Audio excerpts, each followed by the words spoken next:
Dans l'évangile de Jésus-Christ selon saint Marc. En ce temps-là, des gens présentaient à Jésus des enfants pour qu'il pose la main sur eux. Mais les disciples les écartèrent vivement.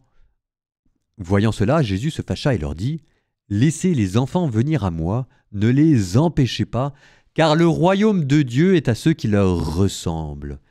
Amen, je vous le dis.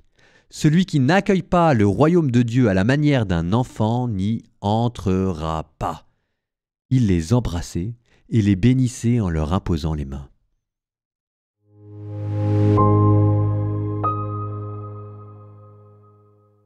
Bon, moi je le dis, et puis vous serez d'accord, vous serez pas d'accord, mais moi ça fait partie de ces évangiles qui me traumatisent.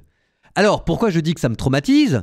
Pas parce que j'ai l'impression d'avoir passé je sais pas combien d'années dans l'église catholique à être traité comme un enfant, à avoir des dessins d'enfants sur les feuilles de messe alors que j'avais 20 ans, à avoir des enseignements parfois un peu niais alors que je vivais des trucs qui n'étaient pas toujours très faciles, à avoir des prières qui sentaient bon le sentimentalisme et la facilité, et j'en avais un peu marre. Oui, je le dis, et voilà, je râle, le nombre d'années où j'ai eu le sentiment dans l'église catholique d'être tiré par le bas.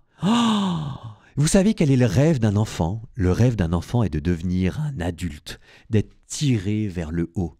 La meilleure manière d'attirer un collégien, c'est de lui proposer d'être un lycéen. Et la meilleure manière de faire fuir un collégien, c'est de lui proposer de retourner à l'école primaire.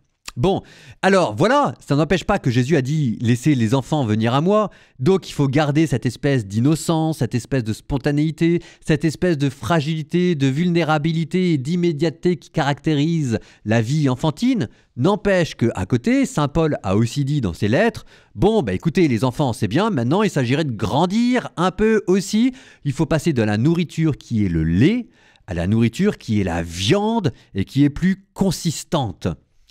Bon, voilà, j'ai râlé, ça va mieux, j'avais besoin de le dire. Et écoutez, bonne journée tout le monde.